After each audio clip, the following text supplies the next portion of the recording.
شهد محيط المحكمة الابتدائية بمدينة طنجة اليوم حالة من الفرح الشديد عقب انتصار القضاء المغربي لفائدة سكان حي بنكيران المعروف بين الطنجويين بحومة الشوك.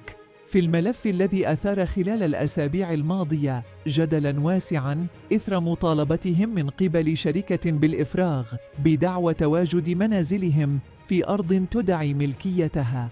في ذات السياق قضت الغرفة الاستعجالية التابعة لابتدائية طنجة اليوم الاثنين 20 نوفمبر الجاري بعدم قبول دعوى طرد ساكنة حي بنكيران وسط فرحة عارمة للعشرات من سكان حي بنكيران الذين احتشدوا أمام المحكمة بأعداد غفيرة. وبالعودة إلى كواليس هذه القضية فقد عمدت شركة عقارية وفق مقال استعجالي وجهته إلى رئيس ابتدائية طنجة إلى رفع شكاية قضائية ضد عشرات الأسر القاطنة بحي بنكيران، حيث اتهمتهم باحتلال أرض مكان تواجد منازلهم مساحتها تقدر ب14 هكتار دون سند قانوني زعمت أنها في ملكيتها.